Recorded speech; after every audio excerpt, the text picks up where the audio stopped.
Great.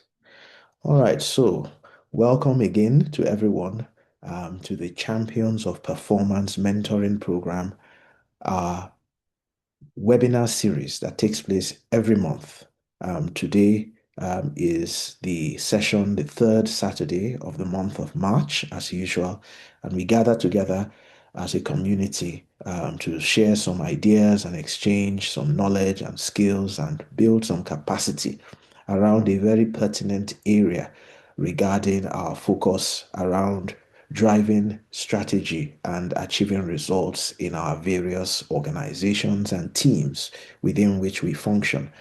My name is Omar Bishe Baro, and I'm the Chief Executive of Effico Management Consulting that convenes this program every month. So it's a pleasure to be here with you.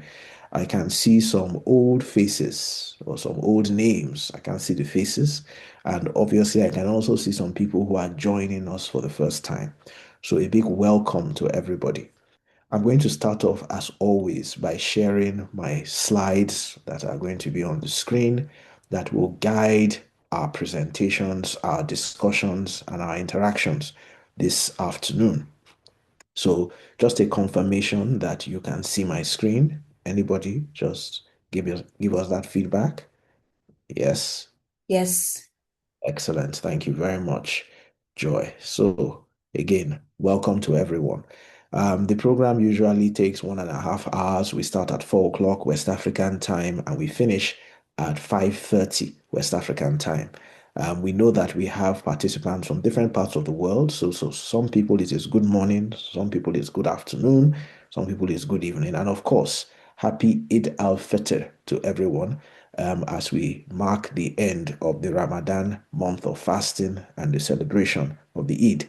So, congratulations, and we wish everyone the very best in this joyous season. So, as usual, we start off talking a bit about our company, Effico Management Consulting. I think for the benefit of those who have joined us in the past, as a refresher, of course, to them, but more importantly, for those who are joining us for the first time. So our company, Effico Management Consulting, and I was teasing with a colleague today, Effico MC, sounds like MC Effico, something from the G-Funk era, but we'll talk about that later. Was formerly known as Learning Impact, a company that was founded and has been in existence since 2010. Our focus as a company is to support organizations and leaders to translate their strategy to results. And we do so by deploying a number of solutions, interventions that we capture as strategy to result accelerators. Those are some of our solutions like corporate training, organizational development, strategy consulting, performance management, coaching solutions, and so on. Then we have what we call the STR enablers. These are some of the products, especially technology related products, that we use to support and enable organizations and leaders to translate their strategy to results.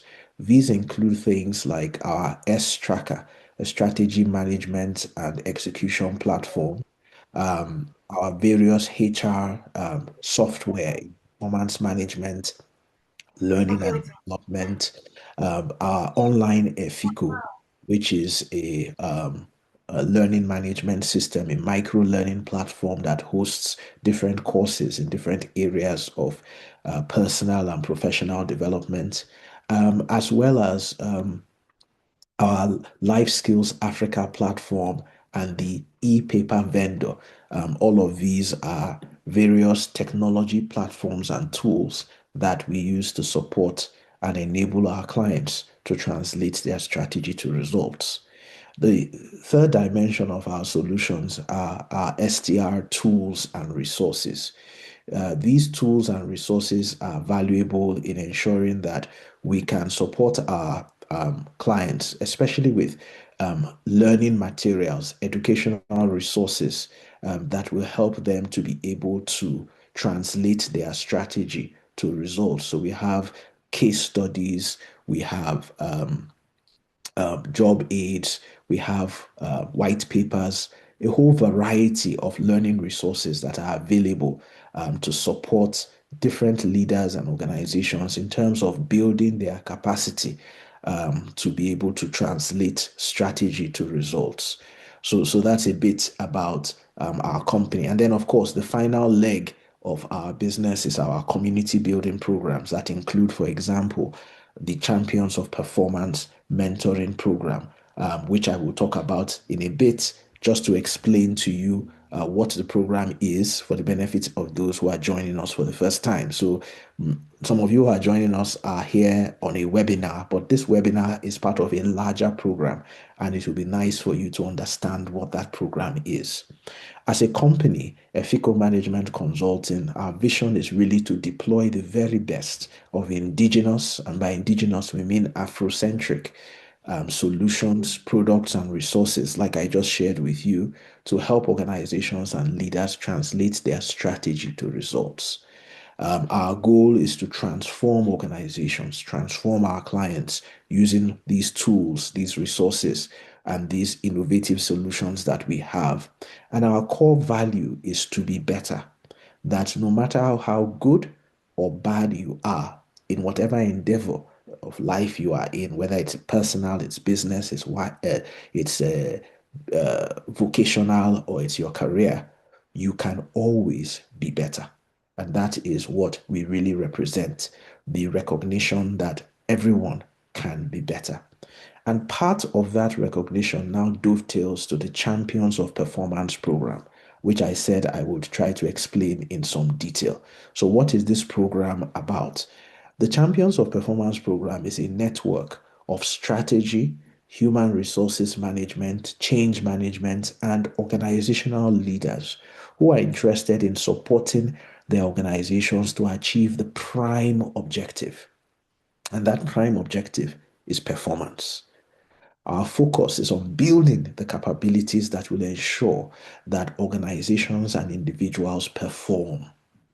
It evolved from a program that was previously known as the Champions of HR program, some of whom the members of the Champions of HR community are still with us, and some of us are new to this program. So, those of us who have been here since we started in October 2023 know we started as the Champions of HR, a program that was focused on strategic HR and performance. And earlier this year, we decided to pivot to expand the Lucas, scope and the can you impact please be of the downstairs so program. that when Daniel comes, I know? I would encourage our participants, if you don't mind, to put your microphones, yes, on silent, and my colleagues. Now, someone has muted me. Please help with ensuring that people have their microphones muted. Can I just confirm? Can anyone hear me? Because I was. Yes, we can Yes, hear we you. can All hear right, you. great. The group meets on the third Saturday of each month here on the webinar, and we have done so consistently since October 2023. It also includes an active WhatsApp group where we exchange ideas, we network, and we continue to learn, grow, and mentor and support each other. So at this point, I'll be asking my colleagues who are here, our program manager, Joy, to also share the link to on the group right now. If anybody wants to, who is not a member of the Champions of Performance program, and you are interested in becoming a full member, there's a membership registration form. It's absolutely free, and you can fill it at any point in time now or later on. And I will also make an announcement about this as we proceed. So we've done with the first part of the usual protocols of our program, where we introduce the organization, introduce the program. We move on now very quickly to the learning objectives. What are we trying to achieve today? Today's topic is the role of the line manager in driving strategic results. So, what do we want to achieve? On your screen are 4 learning objectives. We expect that at the end of this session, all of us will be able to explain some of the theories in organizational behavior and management that explain the role of line managers and the role they play in achieving strategic results. Secondly, we expect that participants will be able to explain and describe the evolution of this concept of manager or line manager and the strategic involvement that line managers have in driving organizational success. Thirdly, we expect that you'll be able to identify and describe what we call the horizontal integration between line managers and other key strategic functions in any organization. So, for example, we've got here in our midst people who are human resources managers, people who are strategy managers, people who are learning and development managers and professionals. We've got in our midst people who are change and transformation and project management experts and leaders in their organizations. And of course, I know we also have people who are also double hatting and who may also be single hatting as line managers. So we want to be able to explain, how does the line manager, the typical line manager, interact with some of the other transformation partners in the organization, and what should that interaction be like? Finally, one of the key principles that drives our entire philosophy and practice at Effico Management Consulting and for the Champions of Performance Group is something we call the Strategy to Results Gap, the STR. We would like to examine how line managers can reduce that gap. Our theory and our philosophy is that there is a reason why strategy doesn't always translate to results. Organizations have great intentions. Sometimes they're able to write down those intentions in a well-documented strategy document. But many times, more often than not, this strategy is not able to achieve the results it wants. Why does this happen? There is a gap. It's called the strategy to results gap. And we will conclude today by looking at how line managers can do things differently to bridge the strategy to results gap. So, ladies and gentlemen, welcome again to everyone. These are our learning objectives, very clear, and we are going to jump into the first objective. Let's explore the theoretical foundations. Please note that from time to time I will stop. I would invite participants to seek clarifications, ask questions, make contributions. It's very important, and contribute towards the discussions. Today, we are going to have a number of frameworks shared with us. So I'm telling you this upfront. These frameworks will be represented in tables and in diagrams. And as we share the frameworks, we will pause each time to reflect on what we have shared. And I hope that during those pauses to reflect, we will get some feedback and conversations and interactions from you, the participants, because that's what really enriches the program. Okay, so we look forward to those contributions. In the meantime, if you have any thoughts that you want to share spontaneously, feel free to chat on the group. Chat on the Zoom meeting. There's a chat function, there's a messaging function. Send out a message. I would pick it up, and if it's something I need to respond to, I will respond immediately, right? And if it's something that we can leave till when we interact, then I will do the same. It's important because sometimes we don't want to lose the trail of thought that we have. Okay, so if you think about something, if something strikes you, just write it down and share it with us, so that we can discuss it at the correct time. As always at Effico Management Consulting, and I must say upfront that, even the word Effico Management Consulting is new to me. So if you ever hear me during this presentation, during this webinar, go back to say Learning Impact. Please don't begrudge me. It's because we changed our company name recently. And so in my head, we've been Learning Impact for 16 years. And we became Effico Management Consulting for 1 month or 2 months. So please bear with us. Yeah. So in terms of one of the things we like to do, and at the heart of our practice as a management consulting firm, is evidence-based management. We don't just like to talk out of what we call anecdote or fad or what is trending. we like to focus on what does the science say.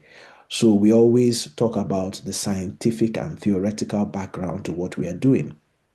The resource-based view, which is a very popular theoretical framework in organizational behavior and management, says that human resources are the most important resource in any organization and make the biggest difference as to whether an organization achieves its strategic results or not.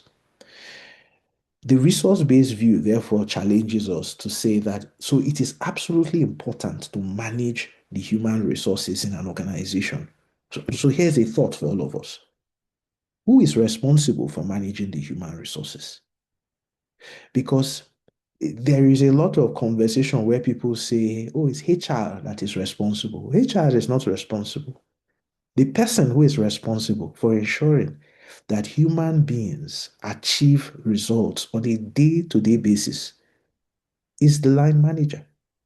And this distinction is very important and sets the entire tone for our conversation. So many times, in different groups to which I belong and different fora in which I speak, people say, oh, HR. Recently, someone posted something. Some of you may have seen it. I said, people say, oh, someone came late to work, blah, blah, blah. What should HR do? I said, HR? Why should HR do anything? What is HR's business with people? People came late to work in my office last week. I didn't refer them to HR. As the line manager of the people who came late, I sent the people a query. I'm the line manager. That's my job. What did HR do for me? HR helped me to produce the list of those who came late. HR helped me to look at the policy because I was going to sack all of them for coming late. Then HR tempered me down and said, no, Oga, you don't sack them for coming late. Our procedure is that you start by giving them a query. Of course, I'm joking. I wasn't going to sack people because they came late. But that's the job of HR, to provide the policy and the frameworks and the structure. The actual job of managing people on a day-to-day basis, in line with a resource-based view, is the job of the line manager.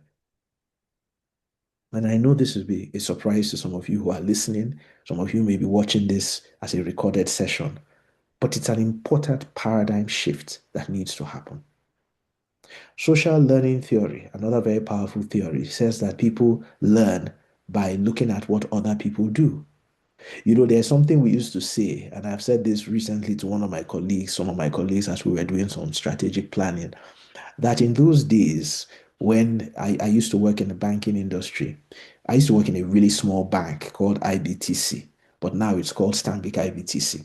And when we go out for certain events and we meet other bankers, I would tell stories about how, oh, the other day I was talking to my MD and we were in the elevator together or we were in the kitchen together and we were discussing. And they would look at me and say, wow, in our bank, you can spend 35 years working in a big bank like Union Bank or First Bank or UBA in those days, and you will spend 35 years, you will never see your MD. In fact, you will be lucky if you ever saw an executive director or a group head. Because the banks are so big, that was way before there was technology and people moving around as quickly as they do. So that they used to say that my branch manager is my MD. That's the only MD I know. In fact, he's not only the MD, he's God. So that's as big as management representation you will ever get. Now, what's the point I'm making? Social learning theory therefore says and challenges us that if the line manager is the MD, he's all you see. He represents the company. He is the Alpha and the Omega, like the people used to say, he is God. He is our God. Then it means that the line manager has a huge responsibility in terms of his behaviors or her behaviors, her character, and her representation of the brand to ensure that, you know, um, that the people follow the right behaviors. I see a hand up. Yes, Joy. Wanted to ask if you're sharing your screen currently because I don't know. I'm not seeing the screen and I don't know if it's the same for others. Oh, wow. Good question. Can anybody see the screen? No, we can't. No, sir, we don't Oh, see you. amazing. Oh my. Okay, let's fix that. For some reason, I think that Joy, what may have happened was at some point when you said that you muted me, it's possible that now I can't share. It says I need to send a request to somebody to be able to share. Oh, I didn't mute you. Maybe Oh, you did you. at some point. When you Okay, muted, somebody muted true. everybody. I don't know who it was, but somebody muted everyone because somebody's microphone came Yes. on Yeah. unexpectedly. I got muted, and I think that at that point I then lost my ability to share. But it's okay. I believe you can see my screen now. Yeah, it's coming up. Yes, it's coming up. All right. Good. So how Yes, about now? we can see it now. All right. Thank you very much. And thank you, Victor, for indicating earlier. I'm just seeing your message. All right. So I was talking about social learning theory, and apologies to our guests. Yeah, so that's the point, that the line manager is so powerful. So if the line manager is all we have and all we see, and he is our MD and he's our God, or she is our MD and she is our God, then we have to be very careful about the people who are line managers and about the behaviors that those line managers demonstrate, because people are watching and they are learning. Kotter's 8 is the final theoretical background that I think is useful. I mean, there are many theories and so on in organizational behavior, but we've just picked three for this purpose. Kotter's 8 talks about the fact that, there are many reasons, there are 8 reasons indeed, why transformational efforts fail in organizations. And when you look at those 8 reasons, the lack of a clear vision, the lack of a clear leadership coalition to drive the vision, the lack of proper communication to sustain the vision. And he goes on to explain 5 or 6 other reasons why transformational efforts fail. And you can read about Kotter and his great work anywhere online. One of the things that comes out boldly in Kotter's stuff, the lack of momentum and sustaining that momentum, the lack of reinforcement to ensure that the change sticks. All of those things are actually done and can only be achieved through strong and effective management. Strong and effective line management. So, line managers, my dear friends, without a doubt, theoretically and conceptually, have a critical role to play in driving strategy and ensuring strategy creates results. So, for us as strategy managers, as human resources professionals, as learning and development professionals, and transformation and project managers in organizations, what does this mean for us? A good place to start the conversation would be to look at how the concept of a line manager has evolved historically. Because when we look at the history of how line managers have evolved and the future of where line managers should be getting to, then it will help us to really understand how we can support them and how line managers can support themselves in this journey. So let's talk about it now on the screen. The evolution of line managers. And this is one of the first frameworks, like I promised that I would share. And as we share the frameworks, we will pause to reflect. I want everyone to look on the screen for a moment before I start to talk. Look at the y-axis and the x-axis. Look at the headers on the top and look at the different categorizations on the left. So you can see there is an era, a time in human life. There is a label. What did we call these people? There is a logic behind that label. There was a role that they were expected to play, and there was a type of employee experience that emanated from it. I hope you can see that. So if you look at the era, what are the eras? There was the early human systems, that's all from the time of, the creation of the world, depending on how you believe it, up to Abraham, all through the years, up to, what we would call this, the prehistoric age, the Stone Age, the agricultural age, and so on. Then you have the industrial age.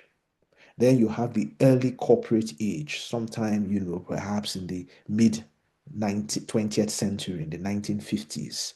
Then you have the emergence of the knowledge age from about the 1990s up until, the early 2000s and so on, and 2010s. And then you have where we are today, which we describe as the future of work. And what's interesting is how the language has changed. So think about the label for master, master, almost in the slave, and we don't want to talk about that, but it's part of our reality, in those colonial and slave era period.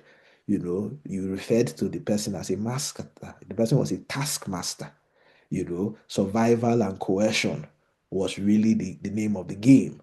The line manager's role at that time was command and control. And it was really all about what? About compliance under pressure. You crack the whip and you get the results. In the industrial age, we evolved to a label around supervisor. In an age where people were working in factories, doing what we call tayloristic jobs, jobs that are very routinous, right? The job of the line manager and the core logic was around monitoring people's tasks, ensuring that the object moved from one table to the next table in the production line, and ensuring efficiency and standardization. The line manager then evolved in the early corporate age to what we call a boss. A boss that was a function of authority and hierarchy. Organizations now started to have structure in the 1950s and 60s with corporate head office, and the guy in the head office is your boss. It was about giving direction and making critical decisions. Critical was in this whole relationship is we give instructions and you obey. And that's how the early corporate world evolved. In the knowledge age was when the word line manager was introduced. And it was more about the deeper need for coordination, at different levels in organizations. So you say, you have divisions, you have departments, you have units, you have groups, and at all these levels, there are different levels of management. So, and there are different lines in the organization. So that's how that concept of a line manager evolved. The critical role of the line manager in this context was to manage performance. And of course, what experience the employees got was about driving accountability, targets, and that's the age of KPIs and OKRs and all of those three-letter words, the other three-letter words like FBI and CIA and NIA and so on and so forth. But in our own world, the three-letter words are KPIs and OKRs and MBOs, and BSCs, balance scorecard. That's when all those nice three-letter words started to evolve.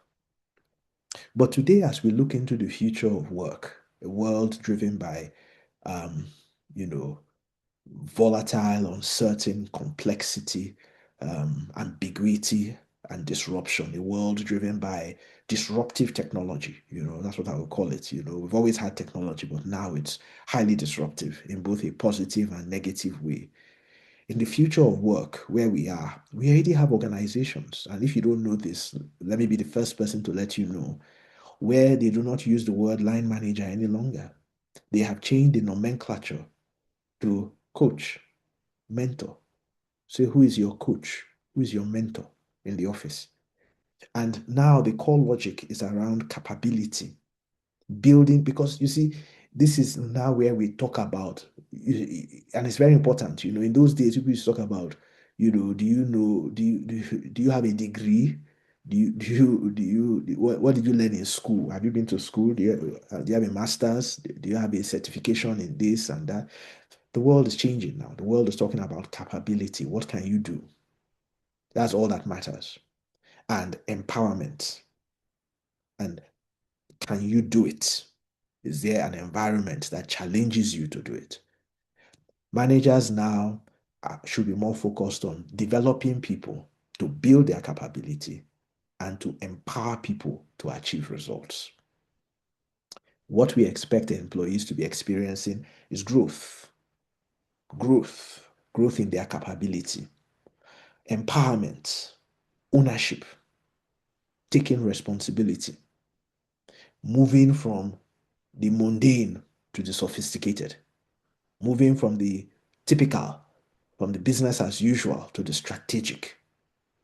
That is the future of work, especially in this AI age where robots can do so many things. And I say to people all the time that if you are afraid of losing your job in this time, it is because you are thinking and acting like a robot.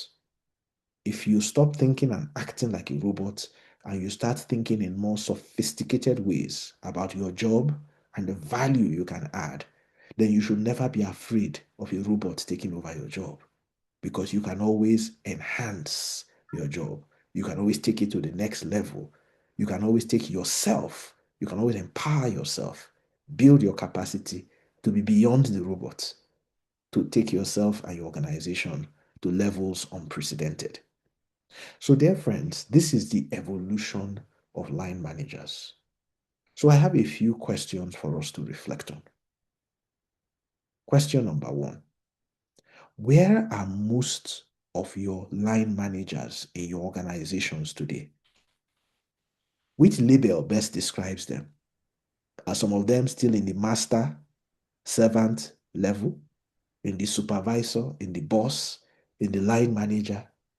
Or have they evolved to coaches and mentors? I'd like to hear your thoughts on this, as honestly as possible, of course. Second question: what skills are required for our line managers to become transformational coaches and managers? What is it? If we are saying that the future of work is about growth, ownership, engagement, capability, empowerment, and developing people, what is it that our line managers need to do to be able to transition into that role? Final question, and I'll share the questions on the screen shortly, but I thought to just share the questions verbally first while you are still looking at this screen and thinking about the answers at the same time.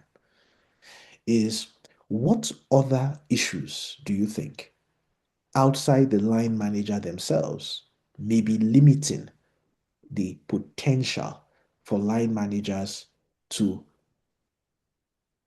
be at the level of coach and mentor, to be at the level where the future of work expects them to be?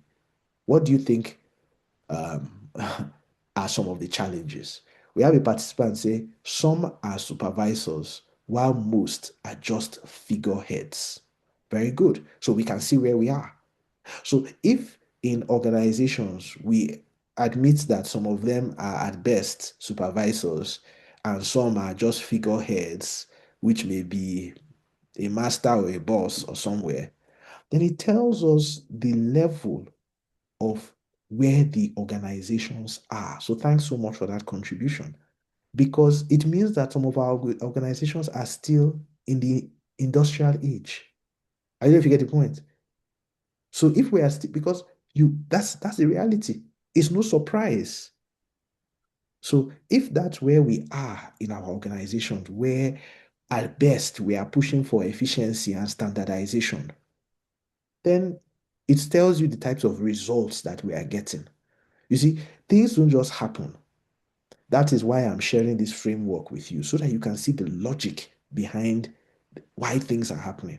So if as a country, for example, we are still at a place where people are still mostly supervisors and figureheads, then it is no surprise that we are not yet in the future of work. We are not even taking advantage of the knowledge age. We are still in that industrial age where people are. That's why people tell you, I was saying to a client of ours during the week, that you still see some people, their KPIs.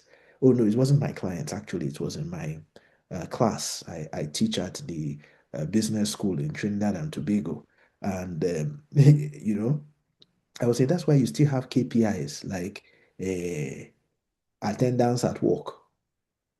You see, some people say that's their KPI. And I'm like, is that a KPI in the 21st century? in the future of work, in the AI age, that is, I'm not saying it's not important to come to work on time, but that's not what you should be measuring. That's not what should be on someone's OKRs. So somebody will say, my KPI is to come to work early. I came to work early all year, so give me 50 over 50. And I am entitled to a bonus. No. The fact that you show up at work, as we say in Nigeria, before uncle, before uncle, what do you want us to do? You're meant to come to work now. Coming to work doesn't mean you have performed. So you see, this is why we are still at that primitive age. Let's hear from more people. Thank you, Blessing, for sharing. Where are most people are? Let me share the questions on the screen now so you can see the questions. And feel free to stab at any of these questions. You can put on your microphone and or you can just go ahead and yes, Franca.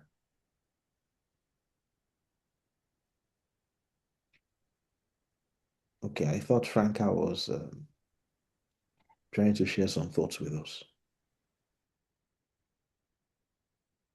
Anybody else? What skills are required for our line managers to become transformational coaches and managers?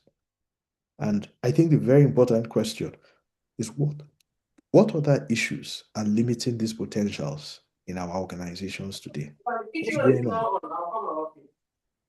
Yeah, what's going on in the larger society that may be limiting this potential? I have a few ideas, but I'd like to hear from you guys. The floor is open.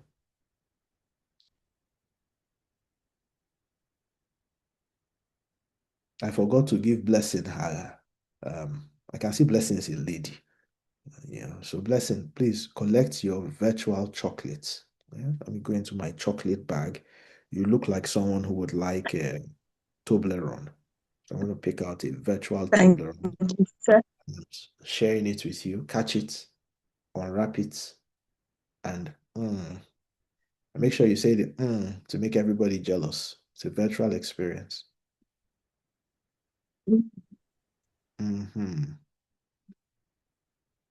So anybody else? Only Blessing has shared with us. For the rest of us, it's not yet sinking in, right?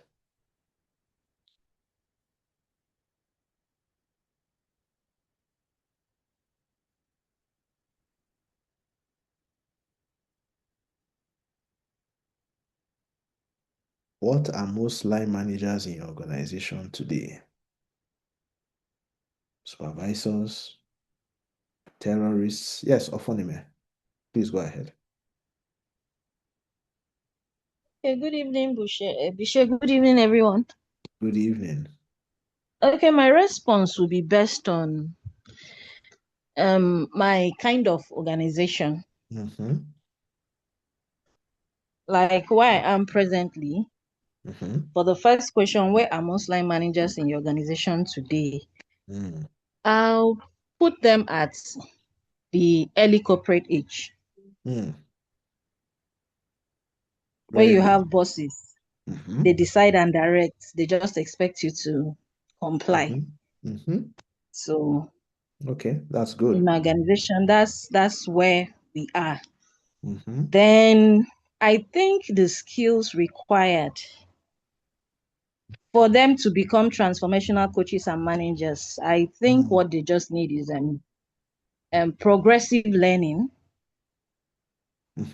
make themselves approachable, and be willing to listen to others, because as it is, it's difficult to like take suggestions from subordinates. Okay. Yeah. Okay. Very good. And somebody else, Ofonime, thanks for sharing that. You definitely deserve your you sound like a Mars. So enjoy your Mars. Someone Hassana says communication, interpersonal skills, leadership skills, emotional intelligence. Yes, various skills that they need. And Hassana and Ofonime, as you talk about these skills, the thing that then comes to my mind is who is going to give them these skills? Can we reflect on that? Where will these skills come from? And maybe that sort of answers the third question. Are people coming into the workplace with these skills, or are they coming into the workplace highly deficient in these skills? What do you think? Emmanuel gives a response. Most line managers are still in the taskmaster and boss stage. Very good. So what are some of those skills? So we talked about skills, and maybe that helps us to go into the next one. And Emmanuel also talks about the same skills, progressive learning. And that's an interesting one, progressive learning, social and emotional intelligence, excellent leadership. So my question, where should these skills come from? What do you guys think?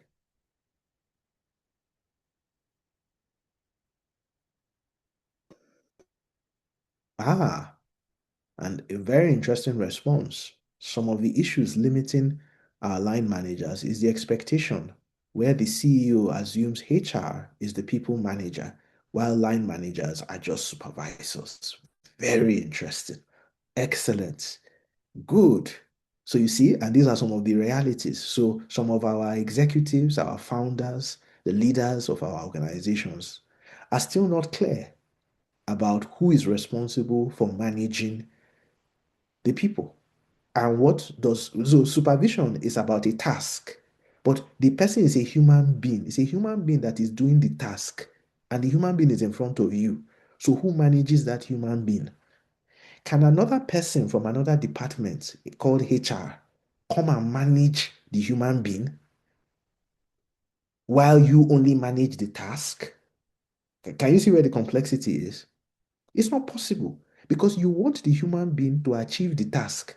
So you have to manage. So if you separate the management of the human being from the management of the task, then it's a bit confusing.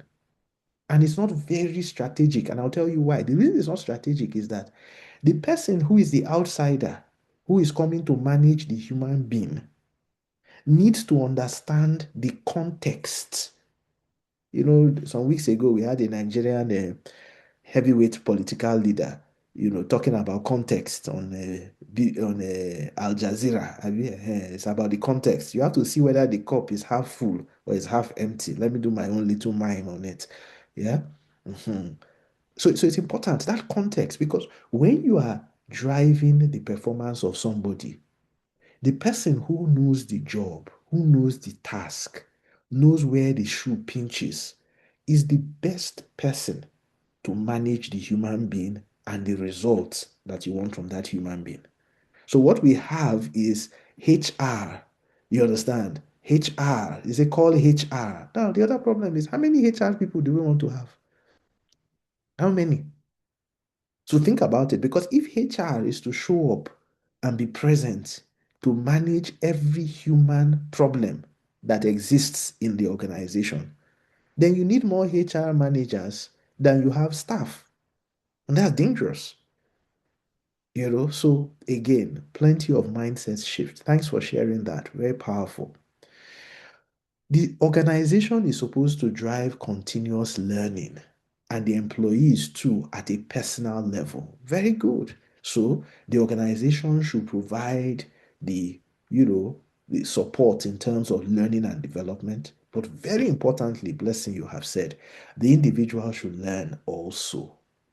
And this is where some of the challenges are. Are the individuals learning? These are some of the big issues. Are they learning by themselves? Even when organizations provide, look, we work for some of the largest organizations, the biggest banks, telcos, PFAs, insurance companies, government agencies in Nigeria. And I'll tell you that our experience in the last 16 years is that when companies dole out a fortune on training people, it is mostly in and out. Very little impact. And it is not a Nigerian phenomenon. In fact, when I first became a learning and development professional, the first article I ever read about training was written by David Meister. David Meister wrote very popularly, and you can Google it, Why Most Training is Useless. I'm going to write it for you.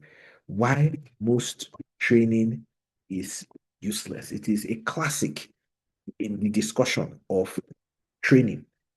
Because a lot of people say, oh, the organization needs to train us, train us. The problem is that people need to learn. And if you are not ready to learn, if you are not intrinsically motivated to learn, there's no amount of training that your organization will give you. It will be a waste, like David Meister understood many years ago, and it is still very current, and it's a global trend. I asked the question, where should this leadership, progressive learning skills, social and emotional intelligence, where should it come from? Communication. Can anybody hazard an attempt at that question? Where do you think these skills should come from?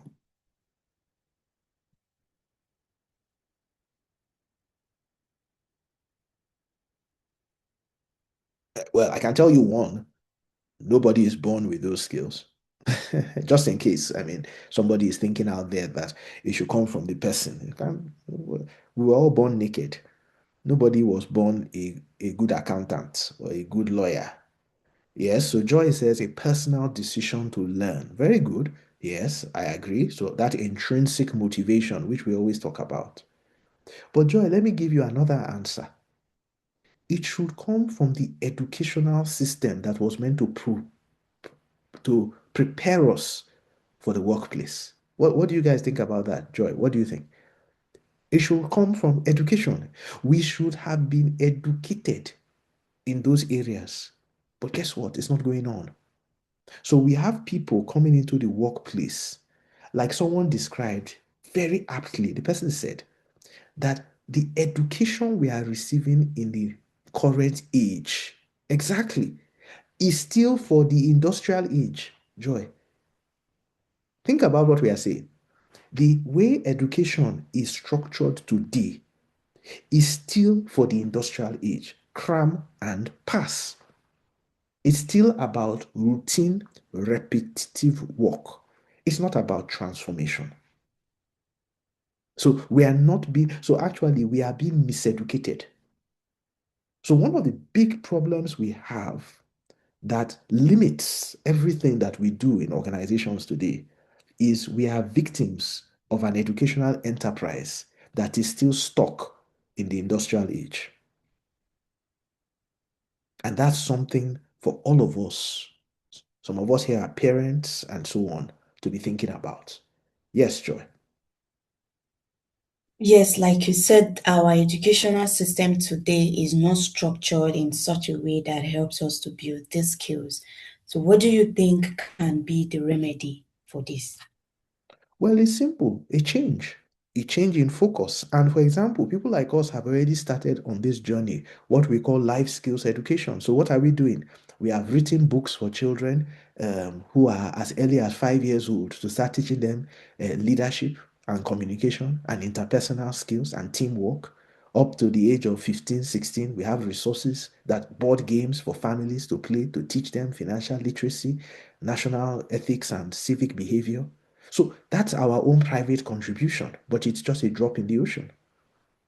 Because people even look at those things and say, why should I be teaching a child leadership? You should be teaching a child leadership because leadership is not maths. Leadership is not a progressive skill. If you learn to be a leader when you are 5 years old, you may end up being a better leader than people who are 50 years old. Leadership can be learned at any point in time and should be learned. Just like you teach people how to drink water, you should teach people how to lead from as early in their lives.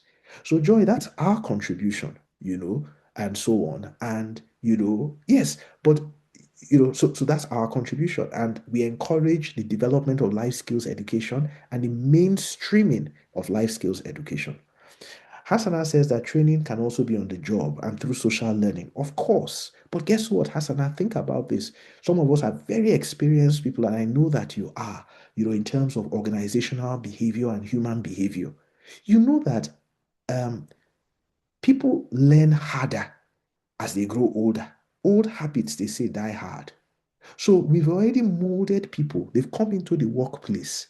It's a lot more difficult to get a 20-something or a 30-year-old to start changing behaviors. It's not impossible, But if we had laid the right foundation, you see, all these things about job training and social learning, it is, if the person is not interested, if the person is not hungry, as we say in our company in Efiko, if you are not hungry to learn, we can do all those things. What you will find is that it's in and out.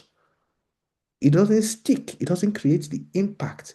Does this mean I'm saying that companies should not do this? No. Please continue to do it. In my class in Trinidad and Tobago, we were talking during the week about on-the-job training, a program that is facilitated by the government. It's like NYSC in Nigeria. And we were talking about how people will do 2 years of on-the-job training and they cannot be retained in the organization because in 2 years, they've still not learned anything. So the participants were asking, what's going on? I said, well, it's part of the problem is that the people were not hungry. They got the OJT, the on-the-job training, like NYSC, as a matter of, what they call it, privilege. It's my entitlement. They're not hungry. And they've not been educated as children and as young people to understand that intrinsic motivation is more important. So there is a lot that is wrong with our educational enterprise, and there is so much that needs to be done. Yeah, thank you all for your contributions to this reflection and discussion on the evolution of line managers. So let's move on to something else that talks about the priorities and focus of line managers. So again, like I said, I'm introducing these frameworks and then we get a chance to discuss them. So when you think about managers on the y-axis, you see different levels of managers. People who are first-time managers, people who are middle managers, people who are senior managers, and people who are executives. And on the x-axis, you see strategic focus, tactical focus, and operational focus. Can someone tell me what they are seeing on the screen? Can you describe what is going on? What we think we are trying to share here? Let me see if somebody... And of course, there are some of us who are very well accustomed to this model. Who would like to volunteer their thoughts to describe what they can see?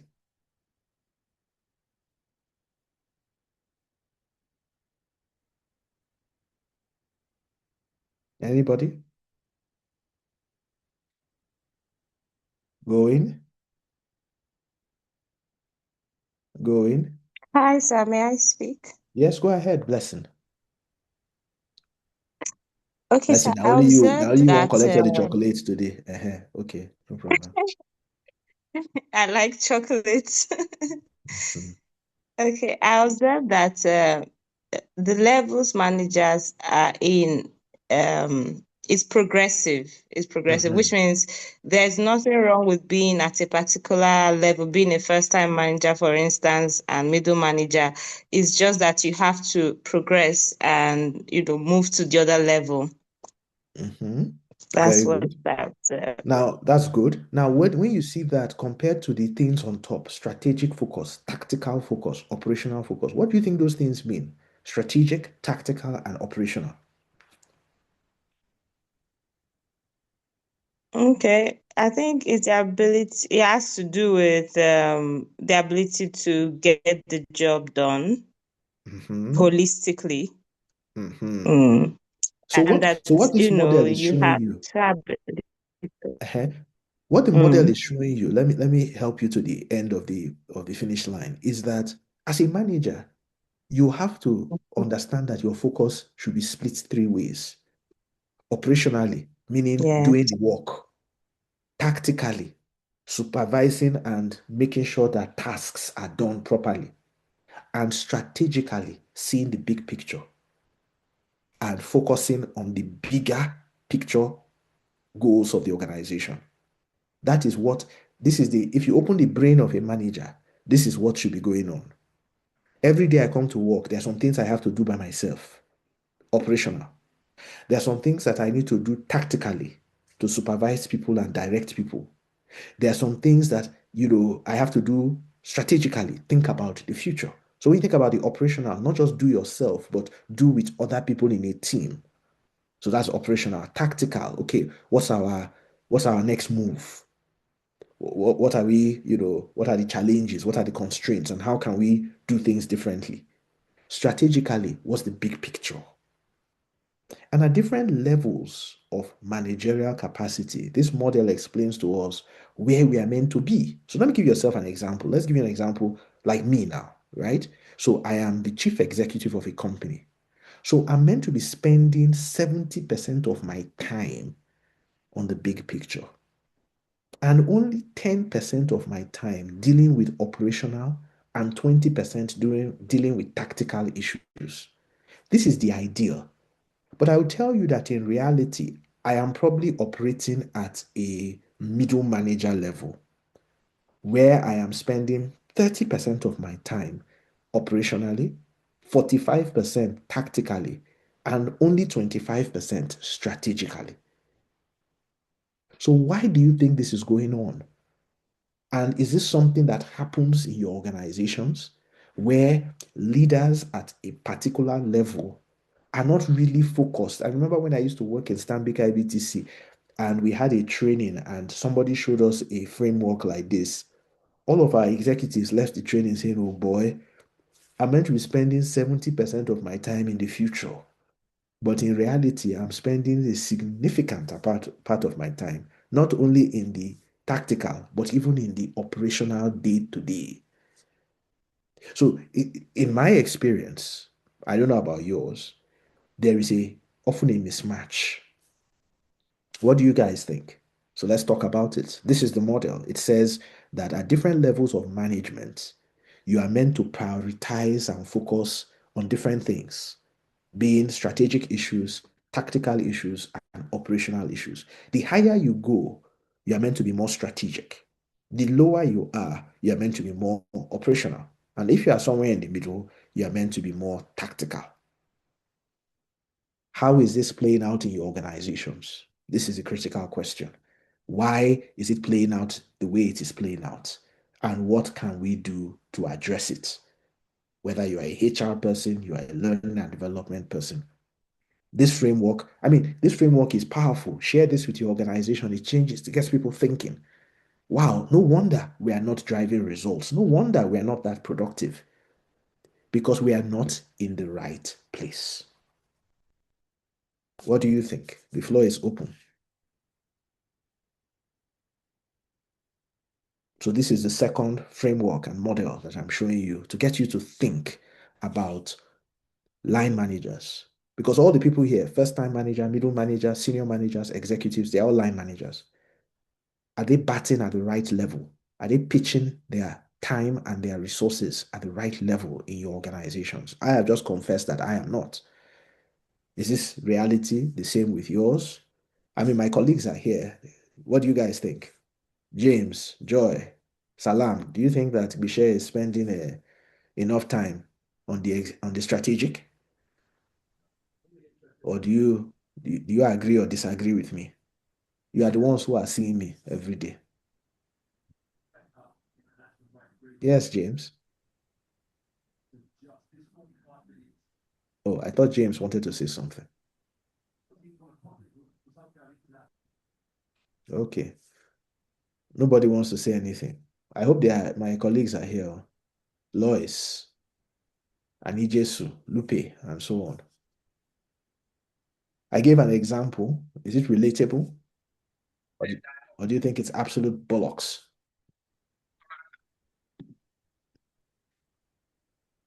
The rest of our participants, what do you think in your organizations? Do we understand the model? Is there any aspect of it that is, because since nobody is talking, I'm wondering whether the thing is making any sense. Yes, sir, my hand has been raised. Oh, sorry. It's just that I didn't want to seem like I'm the only one talking.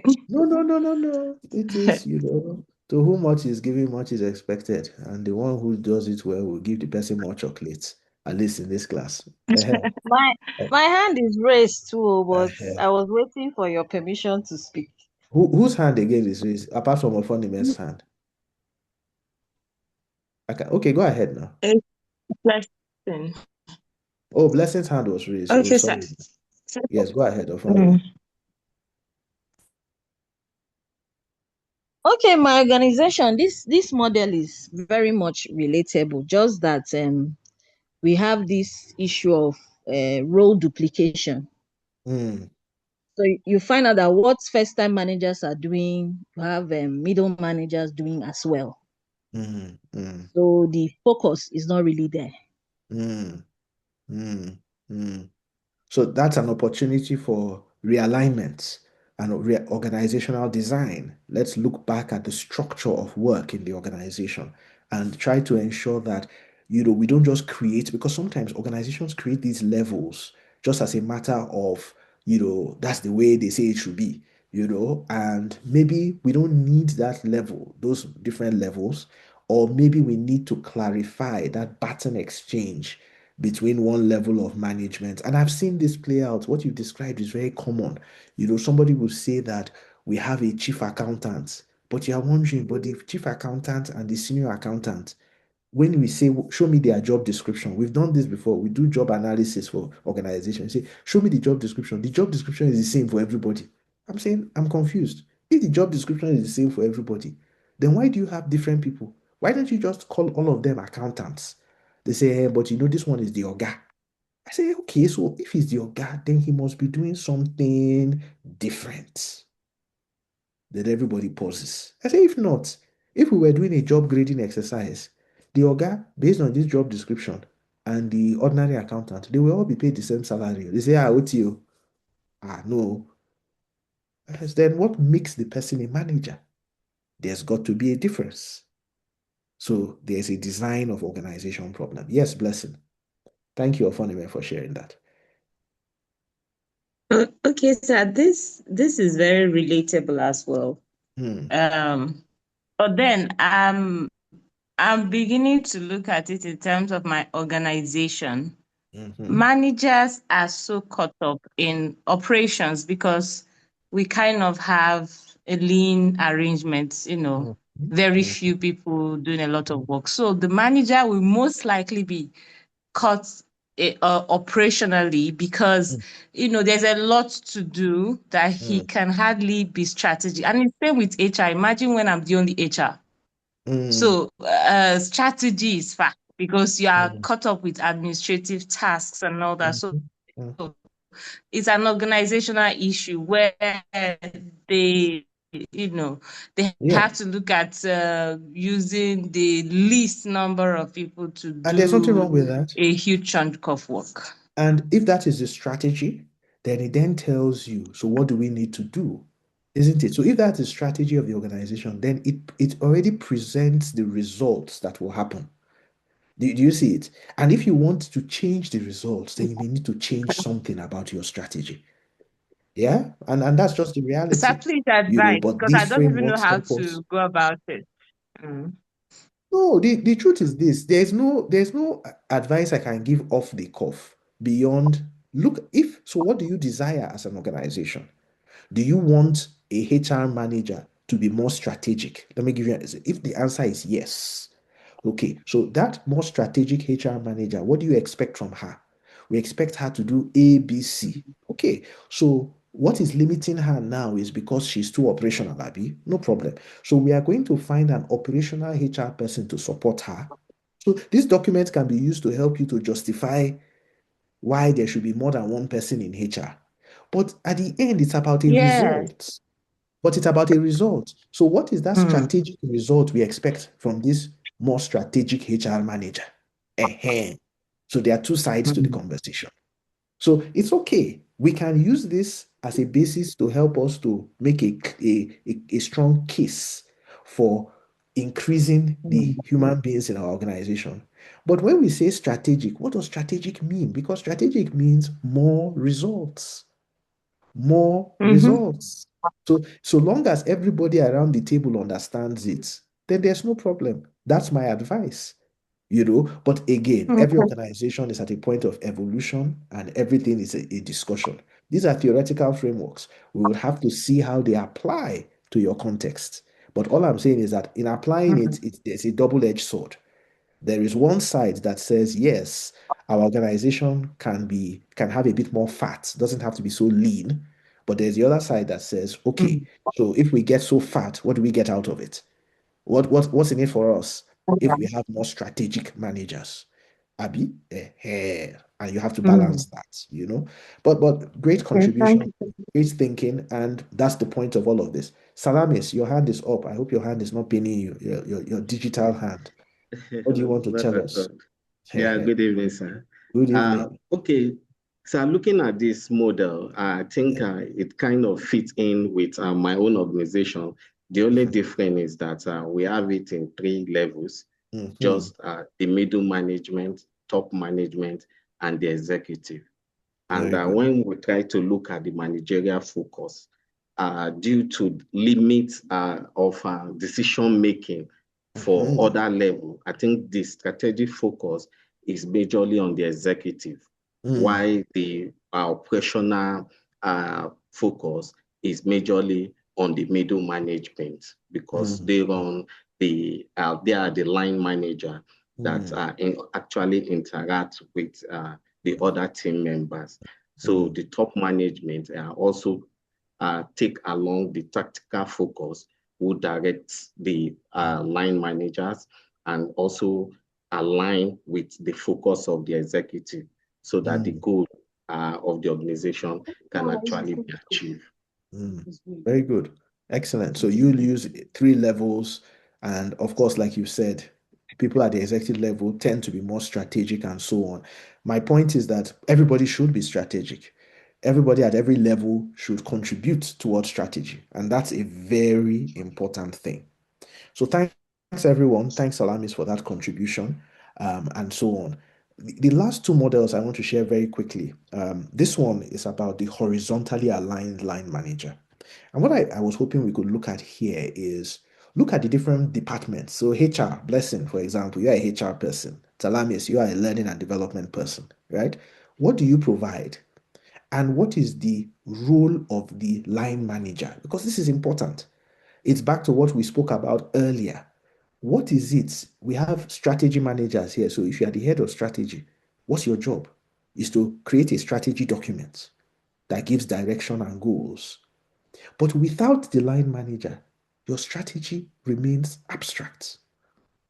HR, you are meant to design systems and policies for the effective management of the people in the organization. But without the line manager, your policies are just paper.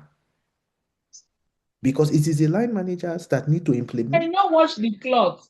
You not go buy the it's soap the line again. managers that need to implement, and interpret and reinforce these policies.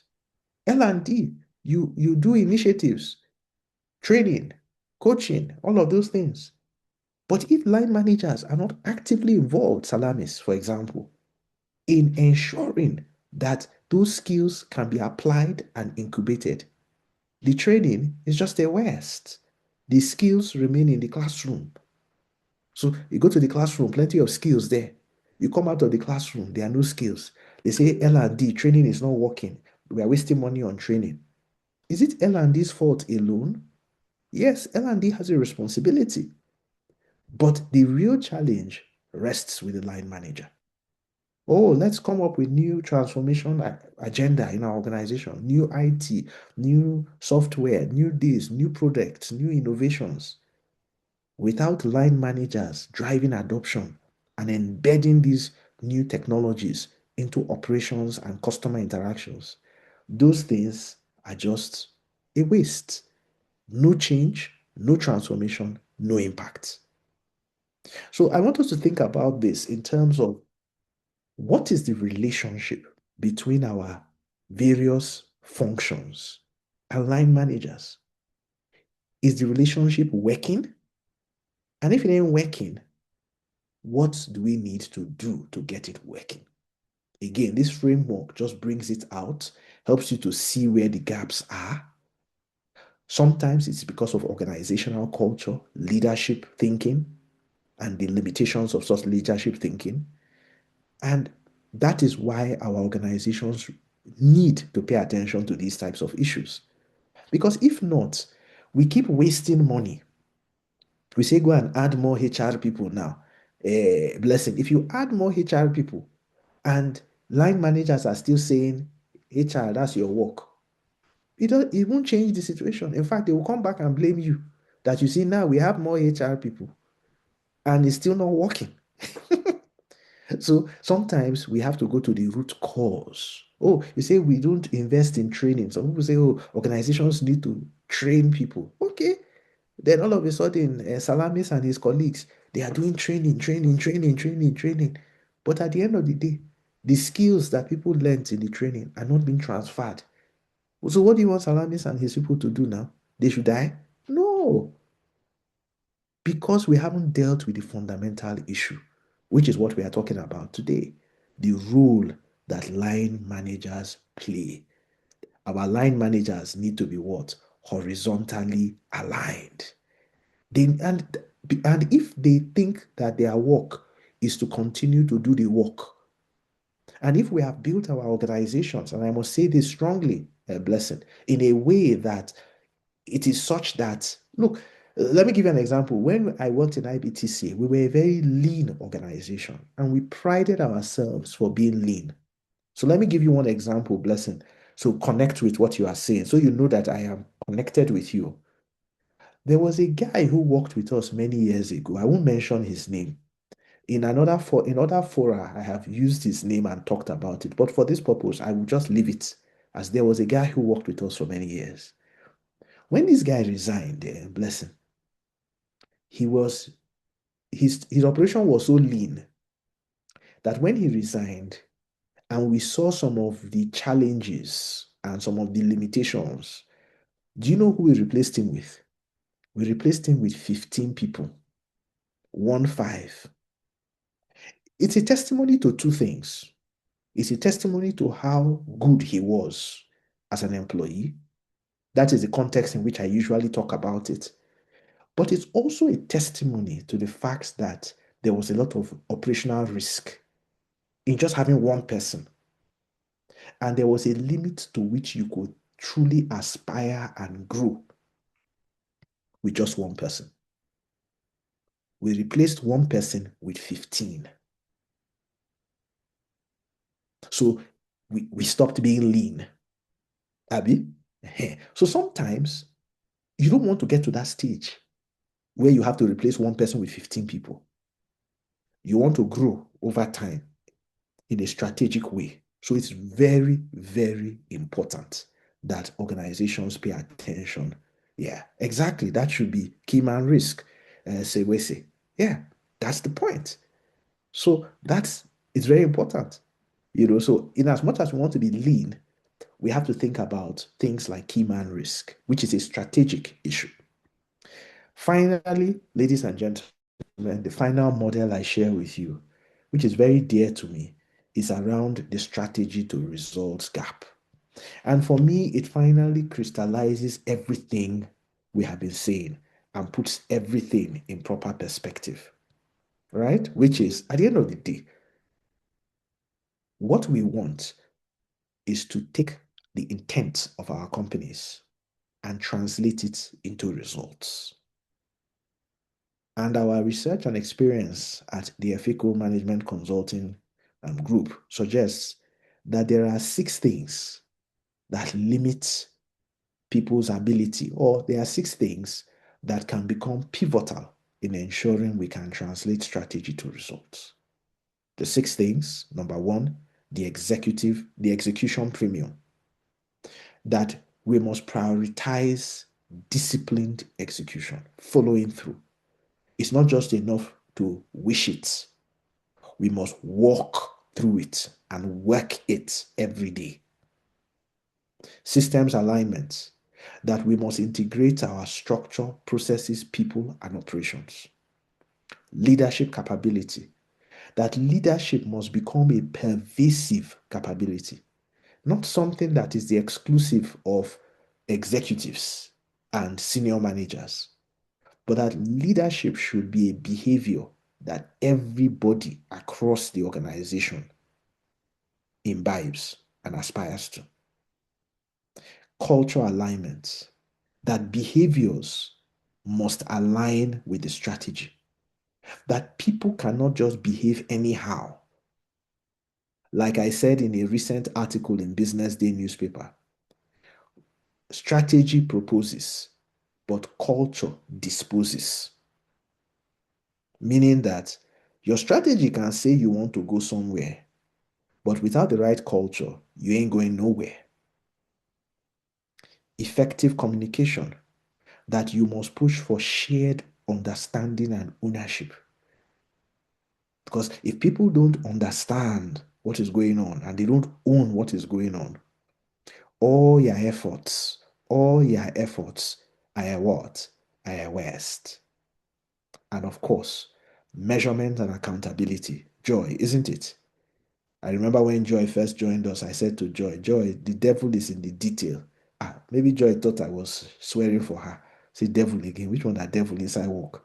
And we learned, as I recently wrote in Business Day, that yes, the devil is in the detail, but in strategy, the devil is in the metrics. The devil is in the measurements. If you get the measurements wrong, if you are measuring the wrong things, and you can't hold people accountable for their work and their behavior, then you're not going to get anything. And so the critical question is, if these are the key drivers of strategic results, what is the line manager's role? And it's there on the screen. Managers need to track priorities and ensure follow-up. People need to be followed up. It is the way of work. Human beings, if left to our own devices, are naturally predisposed to complacency. If you leave a human being and you say nobody is checking in, nobody is following up, nobody is supervising, the human being will sit down and do nothing. It is innate in our human disposition. If I could do nothing and earn money every day, that's why we're all looking for what they call that type of income, the income that what they call you get passive income. Everybody, why do you want passive income? So that you can be sleeping on the beach and sipping on a pina colada while money is hitting your account. So if somebody can get paid, which is what happens in our organizations a lot, as I was sharing with one of my colleagues earlier today, James, if people can get paid and nothing for doing nothing, they will take it too. And that's what happens in many of our organizations. People do get paid for not achieving their results. Yeah, but organizations don't get paid for that. So there's a gap. Who is going to fill that gap? Is the line manager.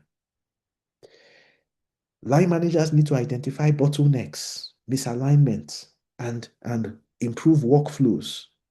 They have to think systems thinking. Systems thinking is critical. Line managers have to coach their teams. They have to set direction. They have to build capacity.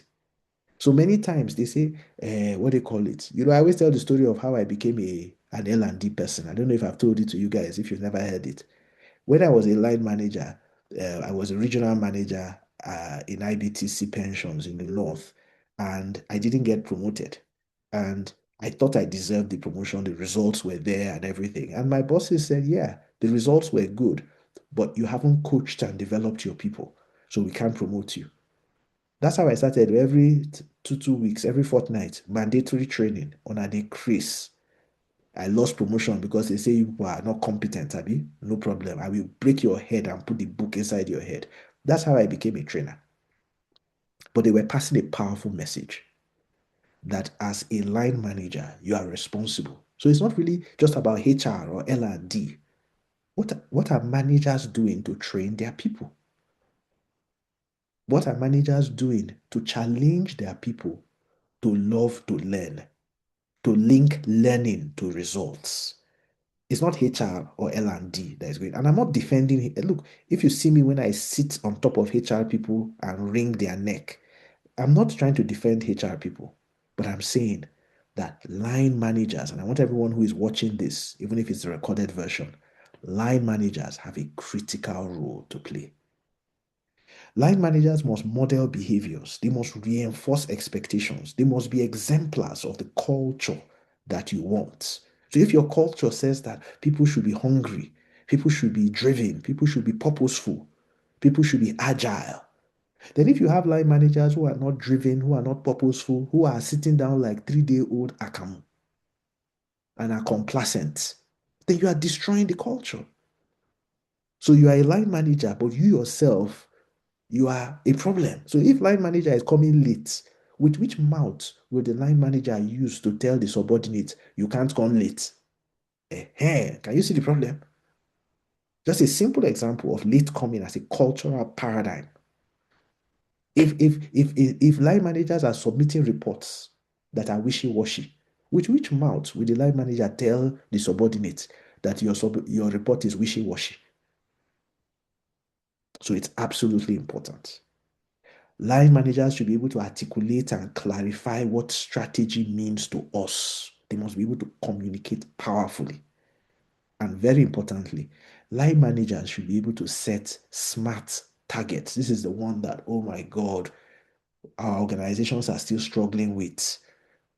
Line managers, HR managers, L&D managers, strategy managers, we have still not built the skills to be able to translate strategic objectives into departmental KPIs, into individual KPIs, and so on and so forth. What gets measured gets done. The devil is in the measurements. If we are not measuring the right things, then we are holding people accountable for the wrong things.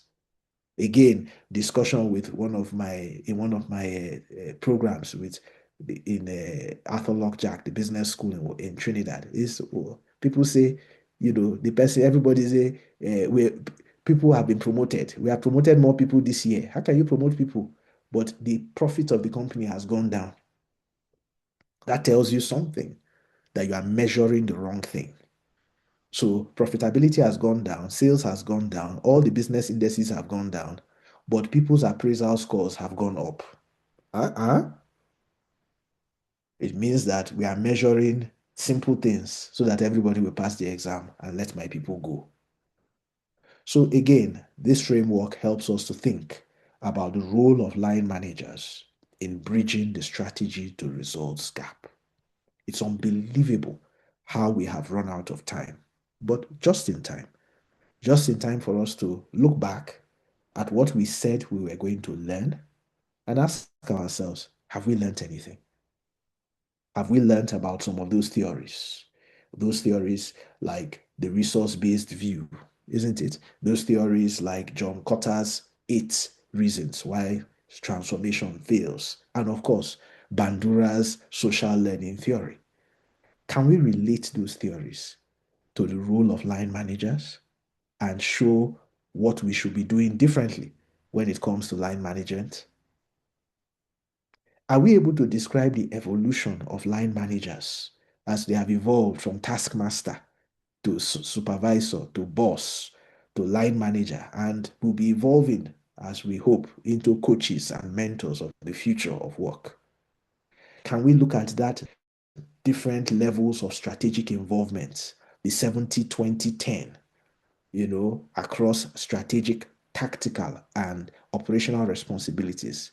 And can we use that model to help us to understand where some of the gaps are in our organization? Do we know how line managers fit into the horizontal organization where line managers are interacting with strategy, with HR, with L&D?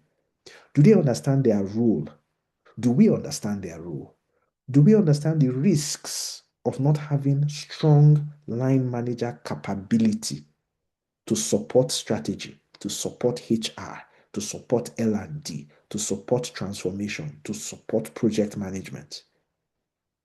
If we don't have strong line managers, I tell you, all of those things and initiatives that we are trying to do in our very important roles will fall flat. They will be a what? A waste. And finally, we talked about the role of line managers in bridging the strategy to results gap. Thinking about those 6 areas of the strategy to results gap and what line managers should be prioritizing and doing at each of those levels. That, ladies and gentlemen, is our story for today. we have been talking about the role of line managers in driving strategic results in organizations. On the screen are the things that we set out to achieve.